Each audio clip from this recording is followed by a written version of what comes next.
Assalamualaikum warahmatullahi wabarakatuh. Bismillahirrahmanirrahim. Alhamdulillah hamdan katsiran thayyiban mubarakan fih. Nahmaduhu wa nasta'inuhu wa nastaghfiruh wa na'udzu bihi min syururi anfusina wa sayyiati a'malina. May yahdihillahu fala mudhillalah wa may yudlil fala hadiyalah. Asyhadu an la ilaha illallah wahdahu la syarika lah wa asyhadu anna Muhammadan abduhu wa rasuluh. Allahumma salli wa sallim wa barik ala sayyidina Muhammad wa ala alihi wa sahbihi ajmain. Ma ba'du.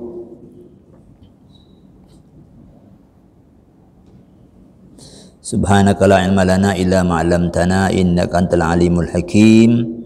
Allahumma arinal haqqa haqqan warzuqna husnat tibai wa arinal batila batila warzuqna husnal jitinabi.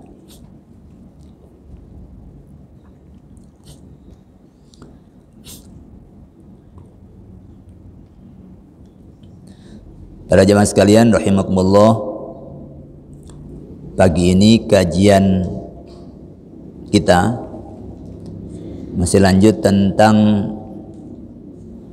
pemenuhan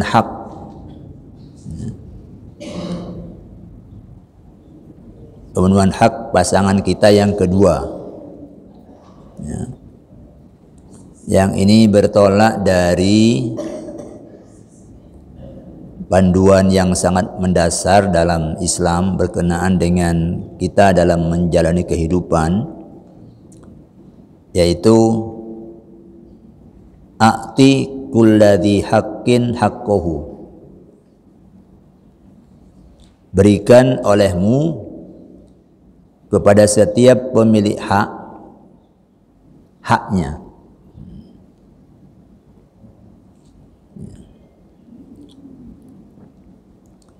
Dalam kaitannya dengan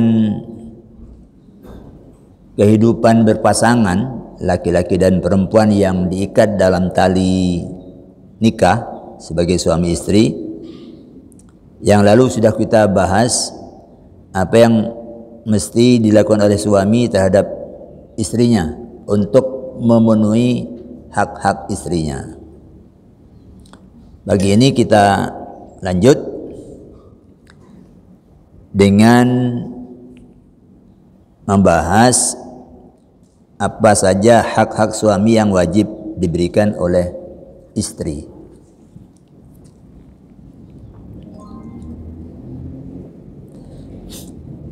Yang pertama, suami berhak ditaati istri dalam perkara-perkara non maksiat.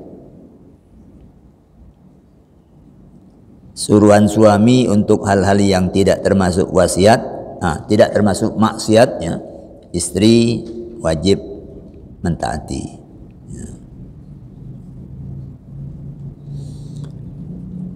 Kenapa? Kok hak untuk ditaati ini kok dilekatkan pada suami atau pada laki-laki? Ini berkenaan dengan struktur sosial yang dibangun oleh Islam, yang itu mencerminkan kehendak Al-Khaliq, kehendak Allah Subhanahu wa taala. Itu adalah struktur yang memberi beban kepada laki-laki itu sebagai qawwamuna 'alan nisa. Ini berlaku baik dalam struktur sosial yang sifatnya umum maupun yang lingkup kecil dalam lingkup rumah tangga. Rumah tangga itu kan unit sosial yang terkecil, ya. Kalau yang besar bisa boleh disebut negara, boleh disebut apa namanya, yang besar itu mungkin organisasi. Ya. Ya. Jadi laki-laki itu diberi beban untuk qawwamuna 'alan nisa. Ini biasa dimaknai dengan pemimpin, ya.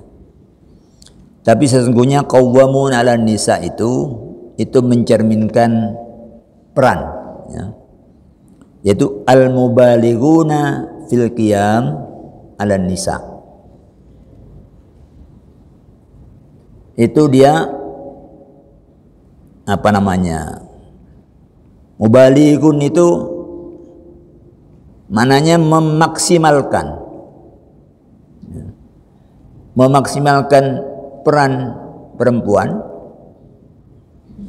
sebagai hamba Allah dan sebagai khalifahnya di muka bumi. Balagha itu notok, ya, dimaksimalkan. Jangan kemudian ditekan, ya, tapi dimaksimalkan.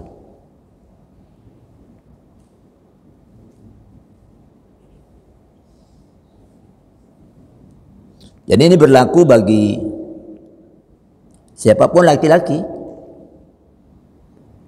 Kalau ayah, ya, di samping pada istri terhadap anak. Kalau punya anak perempuan, itu maksimalkan, ya. Jangan sampai dia terpinggirkan menjadi orang wingking yang perannya menjadi sangat minimal.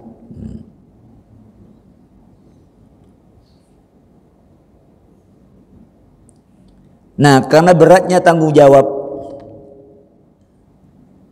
suami laki-laki, maka perempuan itu diwajibkan untuk menaatinya sepanjang tidak maksiat.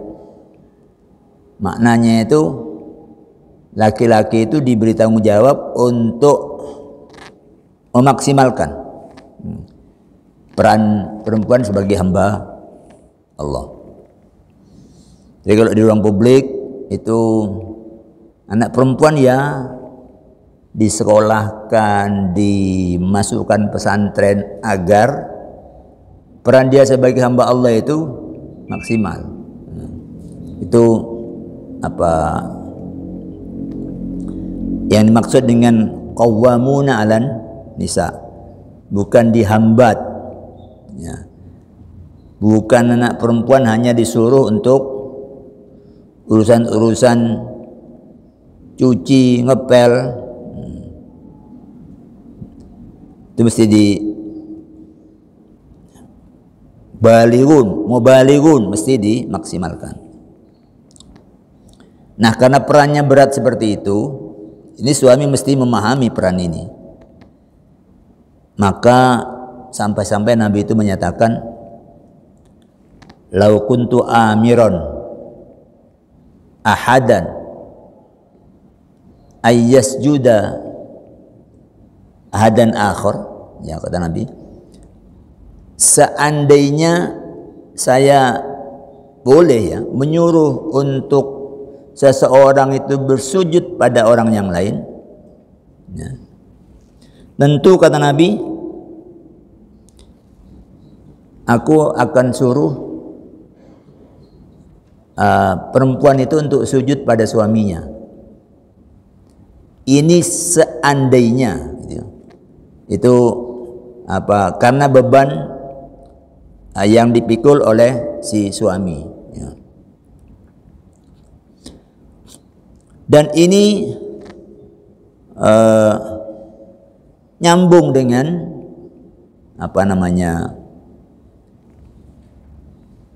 kemarin yang menjadi kewajiban suami untuk menjaga keluarganya dari api neraka. Itu nyambung dengan itu, ya. Jadi memaksimalkan peran sebagai hamba Allah, sebagai khalifah Allah di muka bumi, itu dalam rangka semua bisa memenuhi perannya dengan sebaik-baiknya, karena dengan cara itu orang bisa selamat dari api neraka.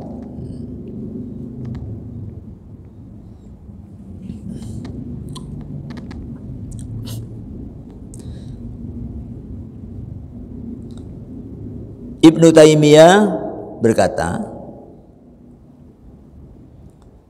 tidak ada hak yang wajib ditunaikan oleh seorang perempuan ba'da haqqillah wa haqqi rasulih, setelah memenuhi hak Allah dan hak Rasulnya. Tidak ada hak yang lebih wajib untuk dipenuhi itu daripada hak suami. Karena itu kalau di negara itu ada ulil amri, ya di lingkup rumah itu ada ulil amri juga, dan ulil amri itu adalah suaminya. Adalah suami di situ yang berperan sebagai ulil amri. Jadi mirip dengan itu.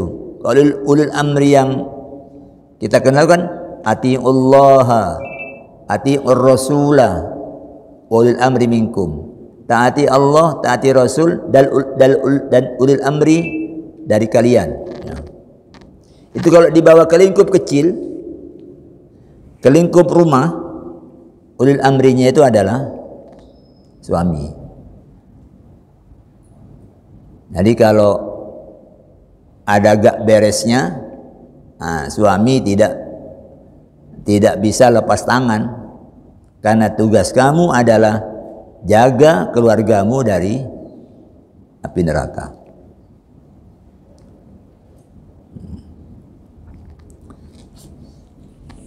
Nah, karena posisinya seperti ulil amri, maka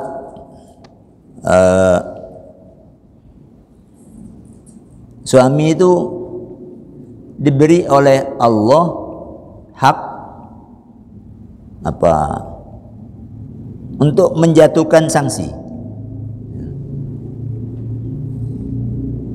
Anak-anak itu kalau sudah usia 7 tahun kan disuruh untuk sholat. Kalau sudah usia 10 tahun itu kalau tidak mentaati itu disuruh sanksi. Sanksinya adalah pukulan. Ya, pukulan.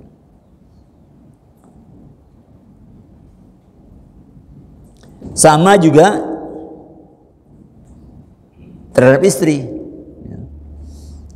Istri itu tadi itu kewajiban utamanya setelah Allah dan Rasul adalah memenuhi hak suami, dalam hal ini menaati perintahnya yang tidak maksiat. Maka suami dalam rangka menjaga istrinya agar tidak jatuh ke dalam ancaman api neraka, kalau dia melihat tanda-tanda suaminya itu akan istrinya itu akan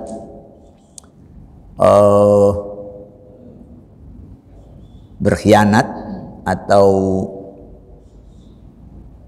tidak taat, ya, nusyuz, ya. Wallati takhafuna nusyuzahunna, maka suami nomor 1 diperintah fa'idhuhunna, nasihati istrimu itu. Jangan biarkan, jangan kemudian suaminya melakukan hal yang sama dengan orang lain, dan istrinya digonceng orang, suaminya cari istri orang lain untuk digonceng. Ini ulil amri yang tidak karu-karuan ini. Kalau kamu lihat gelagat itu, fa'idhuhunna, panggil istrimu, nasihati dia. Itu nomor satu. Tapi kalau tetap itu istri tidak memperhatikan, lalu ada dua sanksi yang oleh Allah diperintahkan kepada suami untuk dijatuhkan kepada istri. Nomor satu, wahjuruhunna fil madaji'. Kasih sanksi dia dengan pisah ranjang. Itu maknanya suami mulai serius ini. Coba pisah ranjang. Barangkali dengan cara itu istri bisa kembali ke jalan yang benar. Ya. Mungkin awal-awal dikira suaminya gak tahu, sudah nasihati kok masih terus. Kemudian suaminya makin serius dengan pisah ranjang. Wahjuruhunna fil madaji. Kalau sampai situ istri balik, ya sudah. Tapi kalau masih terus, ya, maka wadribuhun. Suami disuruh untuk menjatuhkan sanksi pukulan. Pukulan seperti apa? Nabi menggambarkan pukulan yang ghairu mubarrih, ya. Pukulan yang tidak syakun, yang tidak syadidun dan tidak syakun, yang tidak mendatangkan masyakot dan tidak keras, ya. Memang dalam Islam itu ada sanksi yang bentuknya pukulan, ya. Ulil amri itu punya sanksi yang bentuknya pukulan. Dalam negara itu kalau ada pezina laki-laki, pezina perempuan yang masih pemula, belum menikah, ya, maka sanksinya adalah thamanina jaldata, mi'atu jaldah, ya. Sanksinya adalah dipukul 100 kali, ya. Az-zaniyatu az-zani fajlidu kulla wahidin minhuma mi'ata jaldatin, ya, itu sanksi oleh ulil amri negara untuk pelaku zina, laki-laki perempuan yang belum muhson, ya, masih lajang, itu masing-masing sanksinya pukulan 100 kali. Orang yang menuduh zina,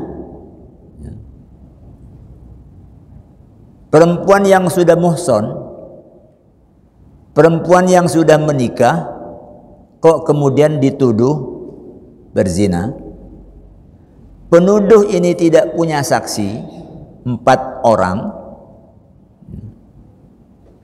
Walladzina yarmunal muhsanat thumma lam ya'tu bi arba'ati syuhada wa lam ya'tu bi arba'ati syuhada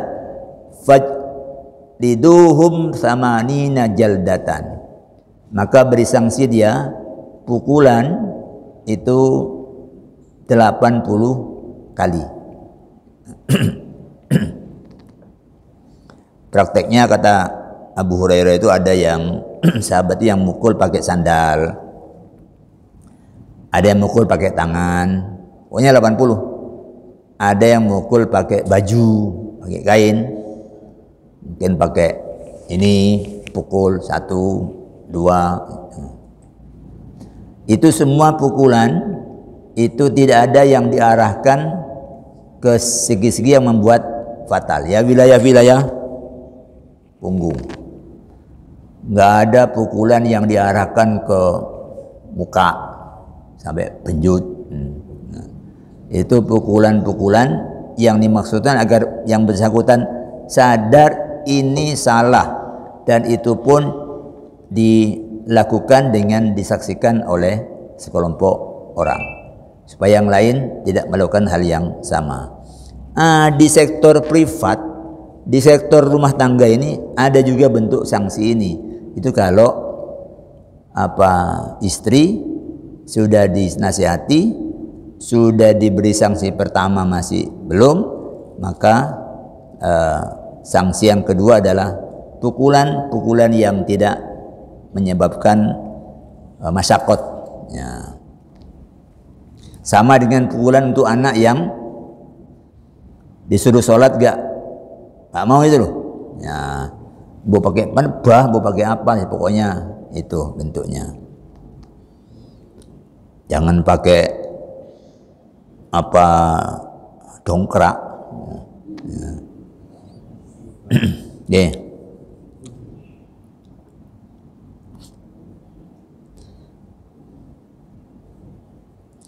Kemudian Nabi menyatakan bahwa ketika ditanya istri yang seperti apa yang paling baik itu ya Rasul? Rasul menjawab,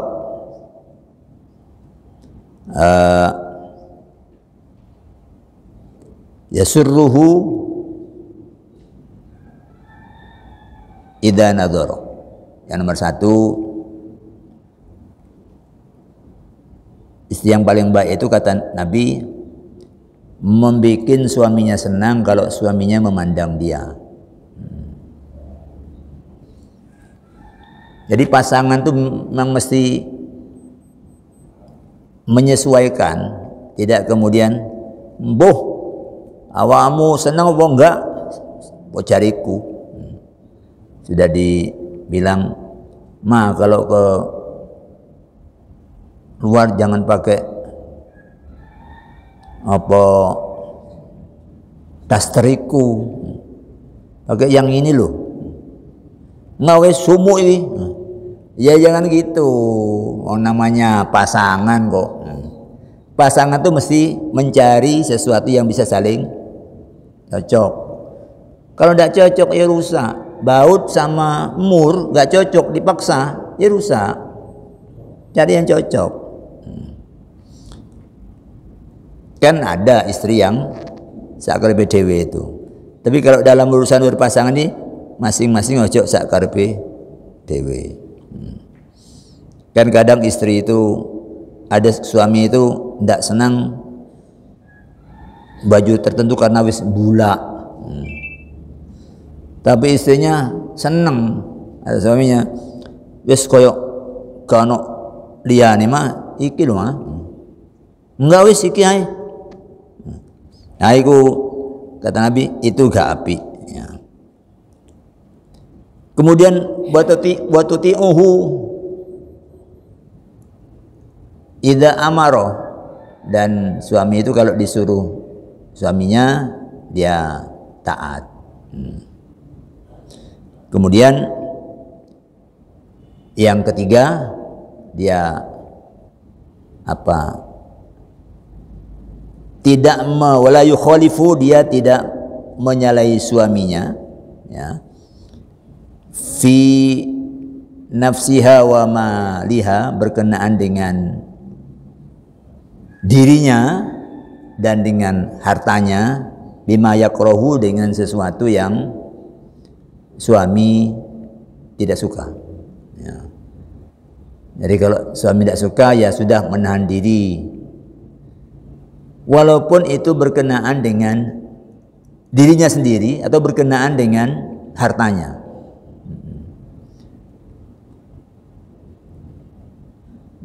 Kadang istri belanja hal-hal yang suami tidak suka ya. Ngumpul pot, ngumpul Gucci ya. Sampai rumahnya itu dilewati itu angel. Akeh-akeh mah ini jelek mah. Rumah jadi sempit. Tapi istrinya sangat suka. Nah, istri yang baik itu kalau hal-hal begitu itu dia perhatikan, ya. Supaya tidak menimbulkan hubungan yang disharmoni antara suami dan istri.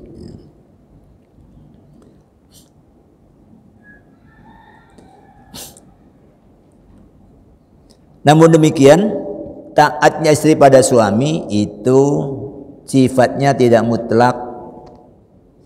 Tidak pokoknya suami nyuruh lalu istri wajib taat.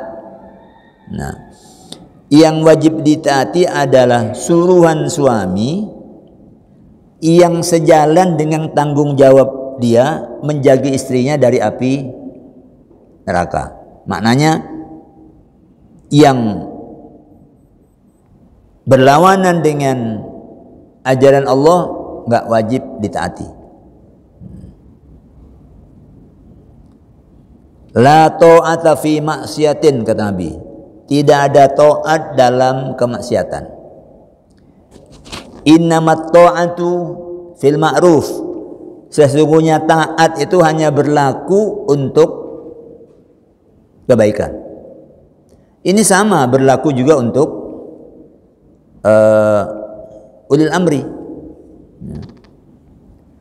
Ulil amri itu adalah oknum ketiga. Allah, Rasul, ulil amri itu yang wajib ditaati. Ya. Tapi perintah ulil amri yang tidak sesuai dengan ajaran Allah tidak wajib ditaati. Pada zaman Nabi dulu, Nabi pernah mengutus pasukan. Pasukan itu kan ada komandannya. Nah, komandan itu ulil amri untuk pasukan itu. Lalu ketika istirahat di perjalanan dan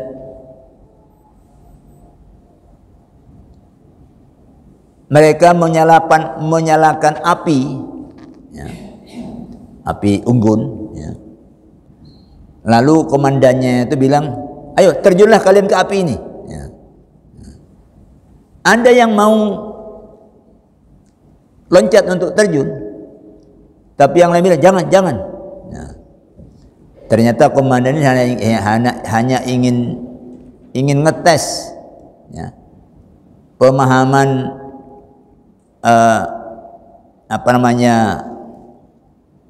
anggota-anggotanya itu terhadap komandan itu membabi buta atau berdasarkan pemahaman terhadap aturan Allah. Jadi ada yang mau terjun karena tahu ini perintah komandan. Lalu Nabi memberi komentar, ya kalau ada yang benar-benar terjun, maka dia tidak akan kembali, ya. Tidak akan pernah kembali kalau terjun ke dalam api itu, ya. Tapi kalau terjun ke medan pertempuran masih mungkin kembali. Kalau terjun ke api, ya udah amblas, ya. Maka Nabi menyatakan tidak ada ketaatan dalam kemaksiatan. Taat itu hanya berlaku dalam urusan yang ma'ruf, urusan yang baik. Itu satu. Jadi suami jangan perintah sembarangan. Kan ada orang yang sembrono ini. Jadi suami kok kemudian ada suami yang istrinya dijual, itu ada. Itu sembarangan itu jadi suami. Jadi diantar, nunggu suaminya, nanti pulang store. Wah, ini luar biasa suami begini ini, ya. Kok malah memimpin istrinya untuk masuk ke dalam panasnya api neraka. Yang kedua, suami punya hak dimintai izinnya bila istri hendak keluar rumah. Jadi pada dasarnya suami itu kan diwajibkan untuk meletakkan istri di rumah. Askinuhunna min haitsu sakantum.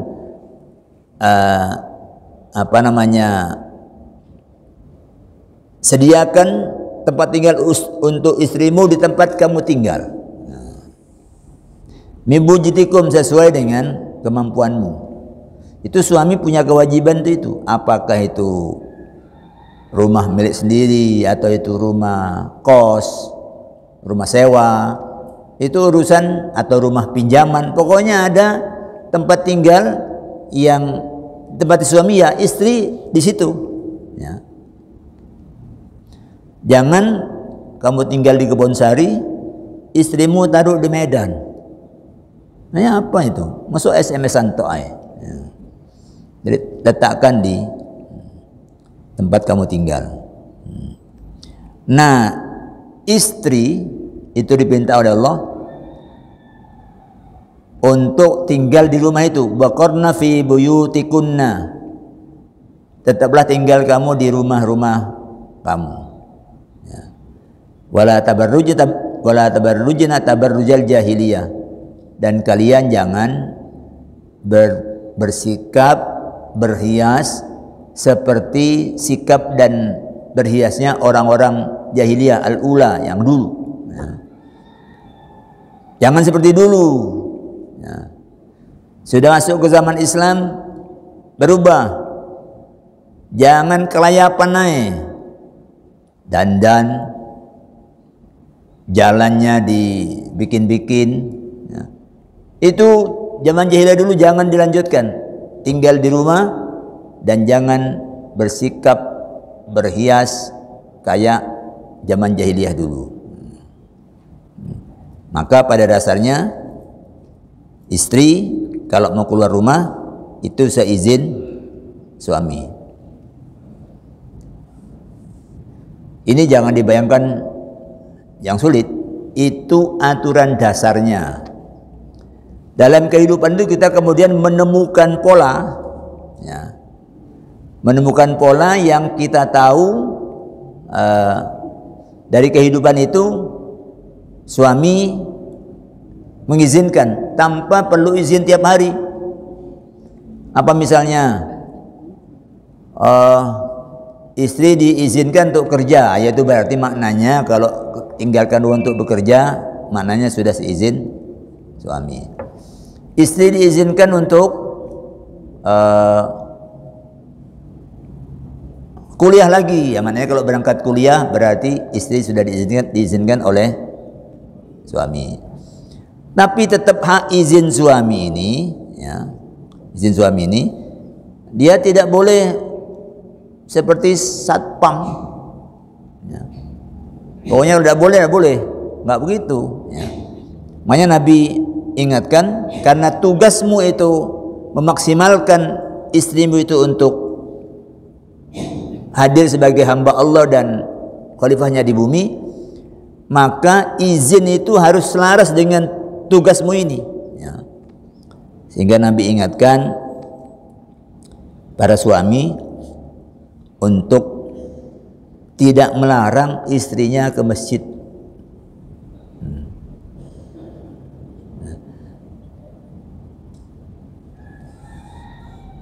Jadi idasta'dannakum ilaihi.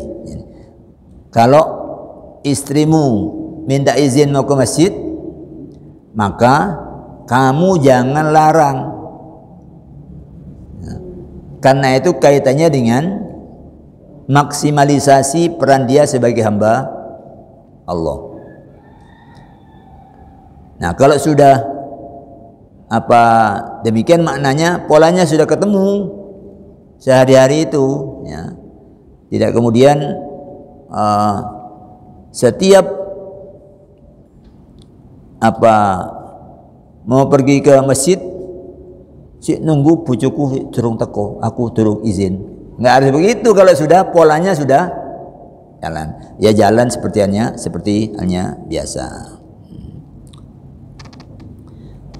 Yang ketiga, suami punya hak istimta. Istimta itu bersenang-senang dengan istrinya.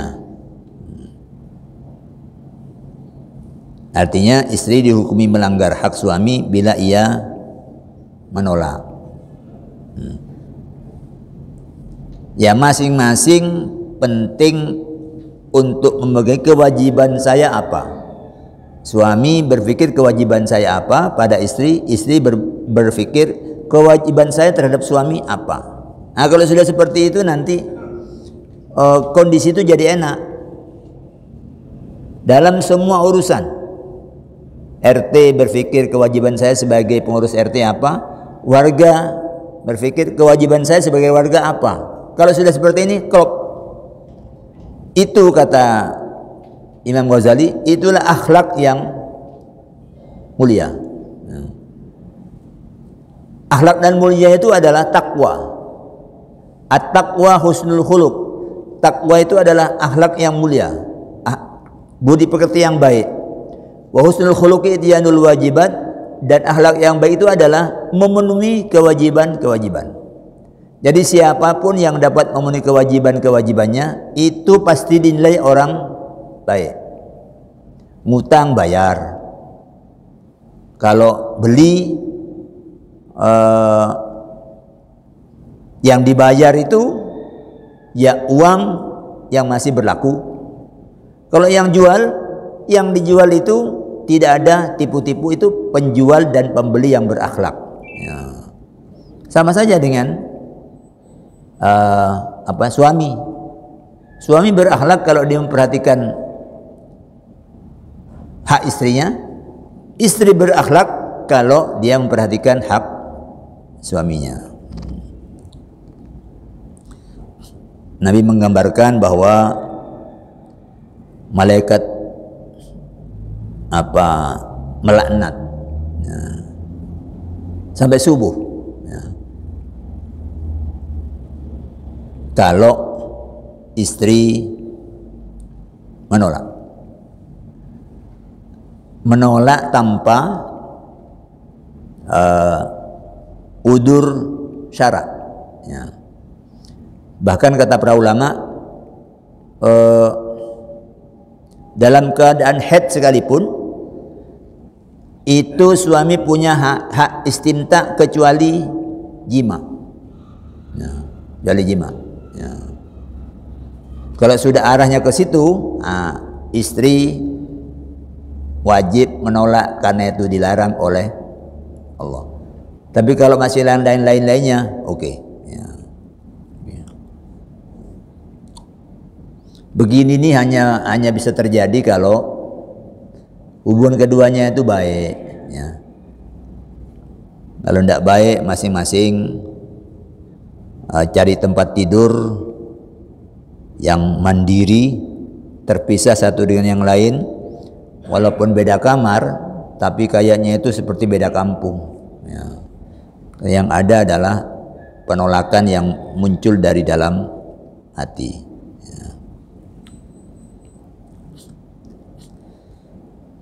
Terkait dengan ini maka istri juga tidak halal.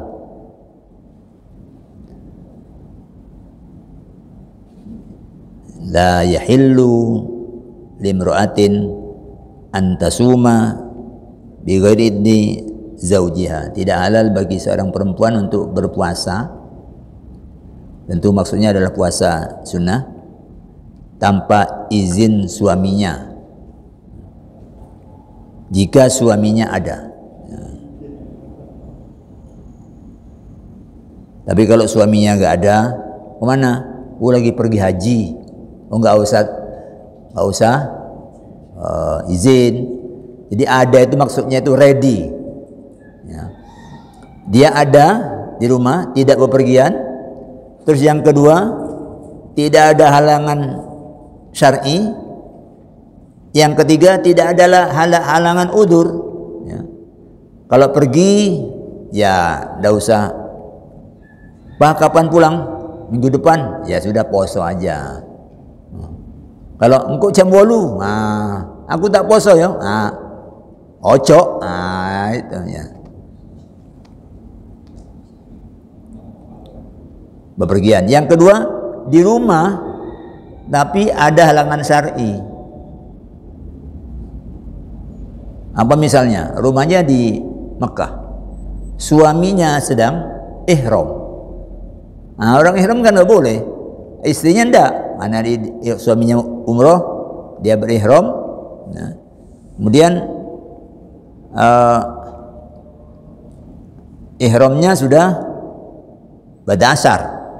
Dia mau tawaf, mau sa'i itu setelah maghrib. Itu hari itu berarti hari di mana puasa istri itu boleh terus. Ya. Tapi kalau suaminya tidak berihram, itu bisa menjadi penghambat pemenuhan hak suami dalam hal istimta. Atau suami sendiri sedang berpuasa, puasa Ramadan, sama-sama poso, ya, tidak usah izin. Ya. Atau suami sedang mendapatkan udur, sakit, sudah bahasa sekarangnya itu sudah impoten, ya tidak usah izin. Wong izin tidak izin ya podo ae. Jadi itu maknanya suami ada itu fungsional, bukan sekedar struktural. Kalau struktural itu ada orangnya tapi nggak ada fungsinya. Kayak pistol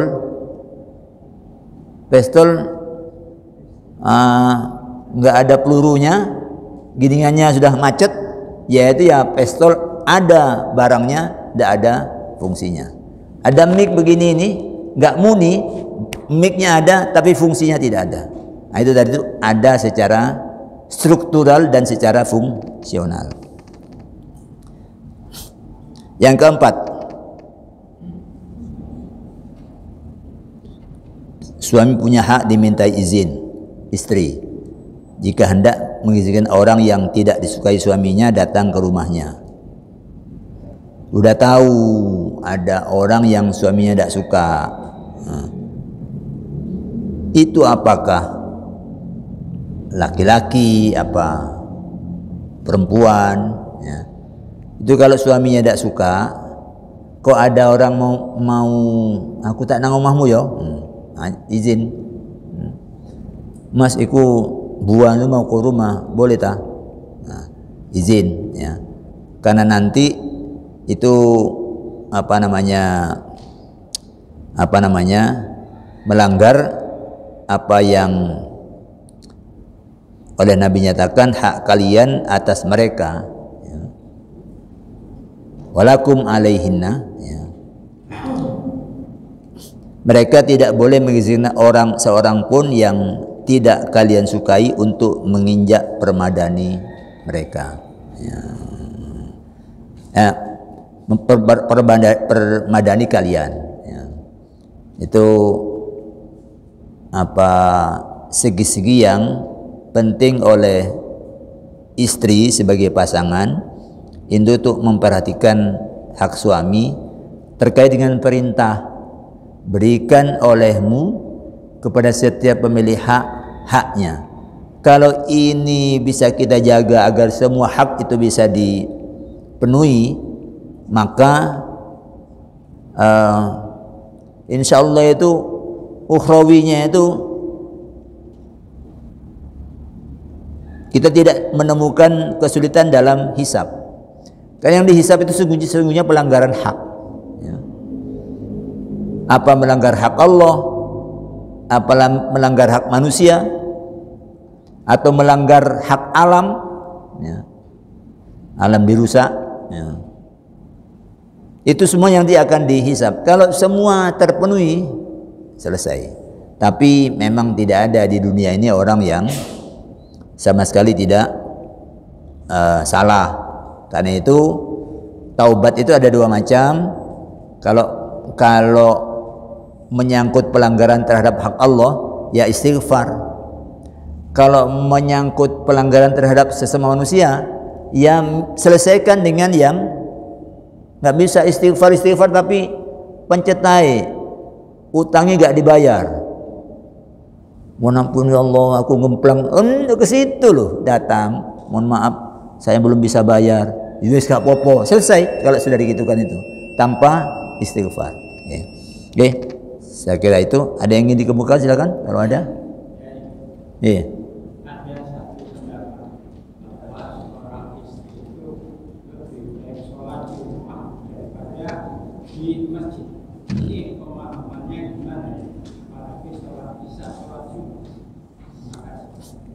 Ya, yaitu Nabi menyatakan bahwa tadi itu kamu jangan melarang istrimu untuk pergi ke masjid jika dia minta izin. Terus lanjutannya, wa buyutuhunna khairul lahunna. Kalau dia sholat di rumahnya itu lebih baik bagi dia. Ini penting dipahami bahwa Nabi menyebut itu konteksnya adalah konteks sholat. Ya. Tapi kalau ke masjid itu ada yang lebih dari sekedar sholat, ya. Ke masjid dia bisa bersilaturahim dengan tetangga. Ke masjid dia kemudian bisa nambah ilmu. Ini sudah ada nilai tambah, karena kalau hanya sholat jamaah itu aja, itu hukumnya bagi laki-laki yang ditekankan, bagi perempuan enggak. Tapi kalau namanya menuntut ilmu, itu faridatun ala kulli muslimin wa muslimatin. Jadi itu kaitannya dengan sholat aja. Ya. Jadi kalau dihayu-hayu semua ke masjid, nanti rumah itu tidak ada ratunya. Ya. Anak-anak ditinggal, bapak ditinggal, semua dua-duanya sama-sama asik di masjid. Itu gak api. Itu bagian dari cara-cara Islam membagi peran. Yang satu ditekankan harus ke masjid, yang lain lebih baik di rumah, tapi boleh juga ke masjid. Gak dua-duanya dihayu-hayu ke masjid. Kalau ke masjid jangan dilarang. Tapi masjid itu khairul lahunna, lebih baik bagi dia. Itu bagian dari peran-peran sosial agar semua sektor itu ada yang ngurus. Jadi begitu juga dalam urusan perang itu, Quran menyatakan tidak selayaknya semua orang itu berangkat perang. Iya, di situ memang iya. Nanti kalau mati syahid. Kalau kembali bisa dapat rampasan perang, iya. Tapi jangan semua berangkat perang. Hendaklah dari setiap kelompok itu ada sekelompok yang berangkat perang. Yang lain dia tafaqquhu fid din, yang lain itu tinggal untuk memahami agama. Nanti kalau yang sudah perang itu pulang, pemahaman agama dia bisa ditularkan kepada ini. Jadi perlu ada pembagian. Ada yang ngurusi pendidikan, ada yang ngurusi rumah sakit, ada yang ngurusi sosial. Itu perlu pembagian-pembagian itu. Jangan semua kemudian yang ini tadi kaitannya dengan ibadah harian, laki-laki yang ditekankan untuk ke masjid. La salata li jaril masjid illa fil masjid, itu berlaku untuk laki-laki. Perempuan boleh aja. Ya. Tapi kalau di rumah itu lebih baik. Tapi kalau ke masjid itu ada manfaat lain yang lebih dari sekedar sholat, ya tentu ke masjidnya jadi lebih baik, dengan catatan urusan rumah tidak terbengkalai. Ya, karena masing-masing punya hak-hak dan kewajiban yang proporsional sesuai dengan fungsinya. Saya kira itu, Pak. Kita akhiri dengan hamdalah, alhamdulillahirabbil alamin. Aqulu qouli hadza wa astaghfirullah li wa lakum. Wassalamualaikum warahmatullahi wabarakatuh. Astaghfirullah rabbal baraya, astaghfirullah.